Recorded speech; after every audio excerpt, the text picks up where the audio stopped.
You're about to watch the most ridiculous Brexiteer argument you'll ever see. As always, I'll give you my full thoughts at the end of the video. I'm patriotic. I'm a Brexiteer. If we've got to get out with no deal, we do. Why? And I am because I'm 70 years old. Yeah. I worked for Mullards, which was a Dutch-based firm, and they said if I don't vote for Europe, I lose my job. Yeah. Well, I'll tell you what, I voted for Europe, not for them to control us. But yes, but you just said we need to leave with no deal. I'm just wondering why. I've lost my job anyway because it closed down in the end. Yeah. They went from one company to another. So I'm sorry. So why does that mean why does that mean the whole country has to leave with no deal? I'm very sorry that you lost your job, but why would that make you vote for a policy that will mean lots of other people lose their jobs? We have had bad times in this country and we've had good times, and I've gone through the lot, and we come out on top because of character. He's right. We can source stuff from the rest of the world. What stuff? Well, I'll give you an example. Yes, do. The guy who owns Wetherspoons, yes. When we got the vote that we wanted to come out, he started sourcing from other places in the world for a lot of his goods. And he wrote it in his magazine. That's where I read it from. Yeah. And he said he sourced goods.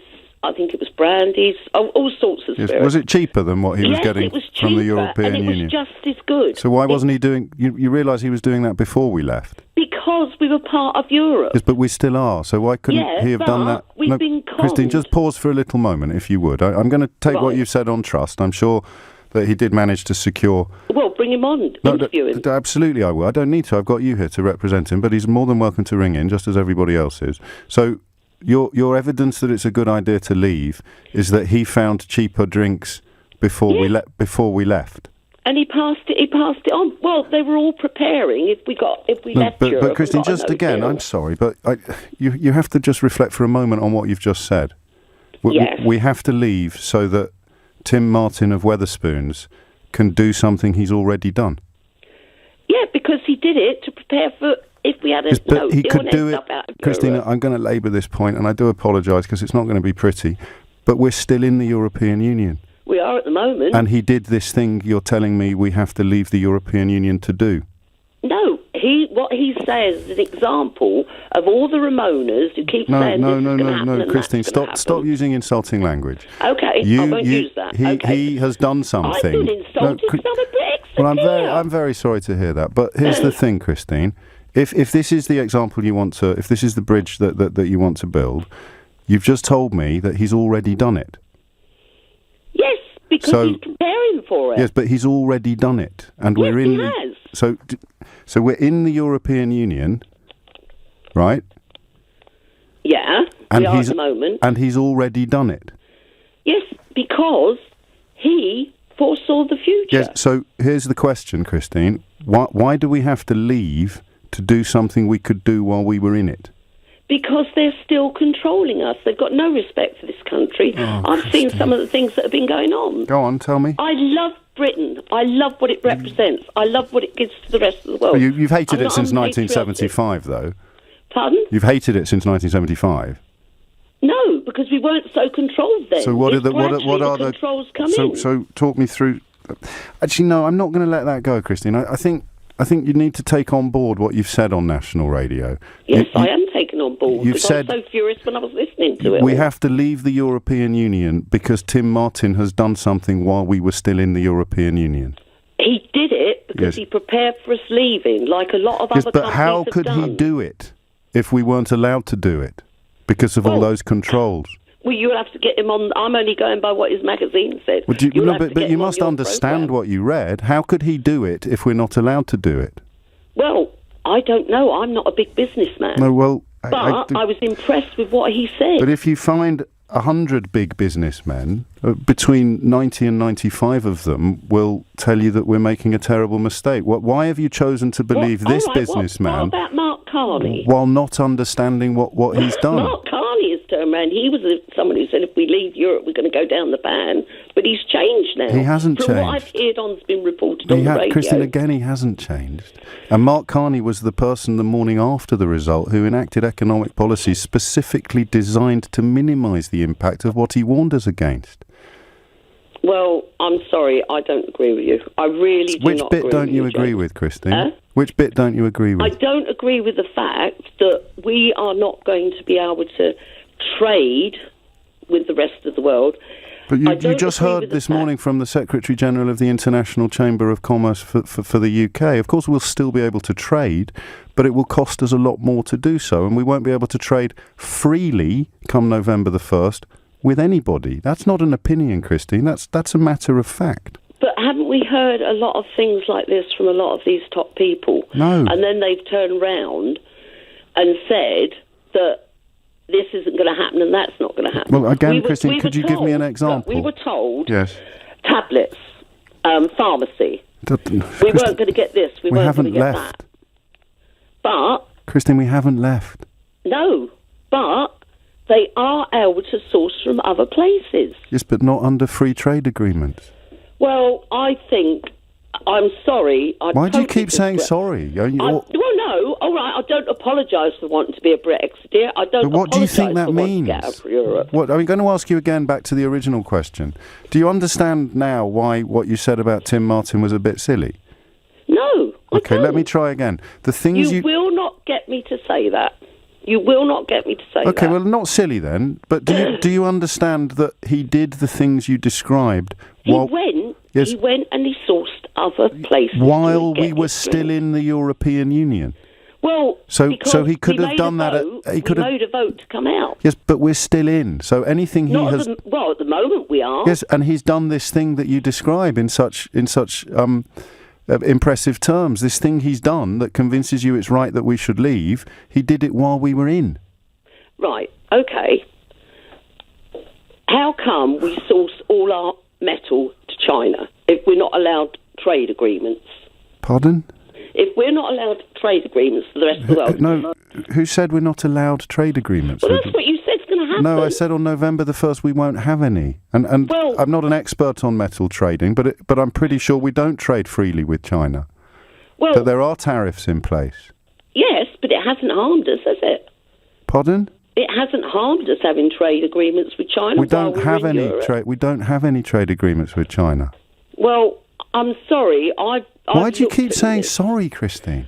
Because you're getting annoyed at what I'm saying. I'm not remotely annoyed, I'm sorry if I'm upsetting you. I'm not even upset, Christine. I'm just. I think the word I would use is. Frustrated. No, I feel incredibly sorry for you. Well, you don't have to. No, I because know I'll I tell don't you what, have I'm to. a very strong person. I'm sure you are, but I know you don't have to feel sorry for me, and you don't have to feel sorry for a lot of the people I know who I don't want have out. to. I choose to feel sorry for you because you have believed a farrago of lies, and you've come on the radio to explain that you voted for lots of people to lose their jobs because you lost yours. No. Yes. No, I Yes. don't want people to lose their jobs, but that's what's if going to we happen. go forward, I'm sure that a lot of people will be proved wrong. Right. You're But you realise frightening these people aren't for the wrong opinions. reasons. These aren't November the 1st. We have no trade agreements. At the moment, we have agreements with 120 different countries. And where? What? All in Europe? But obviously not. The European Union has all sorts of trading agreements with countries outside the European Union, which is what we will be on November the 1st. Well, I can't What see do you it hurt think's a lot going? of other people. What do you think's going to get better? What do We're you going think? to have control of our country back. What control of what, Christine? What's the thing we can't currently control that most Well, frustrates you? They've said a lot of different laws have had to change. I can't remember them now. You must be able But to name one. Okay. Yeah. All right. Now this is a crazy one. Yeah. But we all used to have our fish and chips and newspaper, and then it was deemed it was wrong. Right. Now, when we had the fish and chips and newspaper, there wasn't loads of people went down with tummy upsets and things like that. Okay. It had a beautiful smell to it, and I can remember that smell now and how lovely it was. Yeah. But they decided, and this is a small And thing. that was the EU, was it? Yes, the EU. Okay. That was something they did, and I'm sorry. And I listened. I listened to the European Parliament, Yeah. and I listened to some of the things they say should be done and shouldn't be done. I'll tell you what. We put billions into the Europe. Do you see the schools and the health service any better? Well, better I than don't. In the poorer 1975. countries, in the poorer countries. Better than 1975? Yes. You think things now are... I would like to see them have decent schools and decent health. Right. But so nothing's gone into that. So taking away the money we pay in to the European Union is going to make there less money available for the poorer member countries, Christine, not more. Well, they haven't made it available up till now, have they? Well, I'm afraid they have. I mean, it's so easy to establish where this money is spent. The European Development Fund in particular. All because they love what we've got over here, and I don't blame them for coming over here. And then why have you voted to get rid of it all then? Because I just feel, as a patriotic person for this country, and I'm talking about all the different... But patriotism involves wanting what's best for your country. Yeah. And you voted to make it worse. No, I don't think I have. Well, tell me what's going to be better then, apart from... Possibly we'll be allowed to wrap our fish and chips in newspaper again. Apart from that, what are you most looking forward to? I'm looking forward to maybe not having so much immigration into the country. Okay. And I'm looking forward to having it controlled. How did you feel when you found out that successive governments had chosen not to impose much stricter immigration regulations that they would be free to do as members of the European Union, as, for example, Belgium does? Well, I'm sorry. Why are you sorry again? I'm not sorry. No. I'm not sorry. There's a sense that you know you should be because you keep saying it, but just the thing. It's just your. But patriotism doesn't involve. I should be guilty for things. No, not at all. I'm giving you. Well, why? I mean, you think. Well, then you're not patriotic, are you? Because you voted to make everything worse. No, So what's going to get better? Well, for a start. Yes, apart from fish and chip paper. No, for a start, we won't have such big lists on the National Health Service. That will probably start. What about all the doctors and nurses from the European Union who are already leaving? Who do you think is going to replace them? I've already got in place plans for that. You have? Yes. You've got plans in place? Go back to the old way of nursing that I learned. Okay. Christine, you take care, all right? Okay, we will beg to disagree. No, we haven't disagreed. I've told you some stuff that's true, and you've told me about fish and chips. Well, there's no disagreement. 70 years old, I'm not. I can't go back into all the different things that have upset me. No, just one would have done. I like fish and chips as well. I remember when it was wrapped in newspaper. I can't pretend I've ever felt it was a grave absence in the heart of British public life, but I would remind you, because I sense you use the word quite a lot, patriotism involves wanting your country to be the best it can be, not to impose economic sanctions on itself. Right, this is one of the most ridiculous Brexit calls I've ever seen. Granted, it was from a few years ago, but it just really gives you an idea of what people were thinking at the time, and the way people rationalise arguments just has not changed in the last 5 to 6 years. She keeps mentioning how things are so terrible and how things should be better, but at the point of that recording, UK hadn't even left the EU yet. They were still negotiating a deal. And she keeps referencing how like this restriction of trade and all these ridiculous things, and referencing the owner of Wetherspoons. But again, it's completely baseless what she's claiming. And the final nail in the coffin is when she's saying one thing that they're going to benefit from, or one thing that she misses that the EU restricts. She's talking about wrapping fish and chips in newspaper.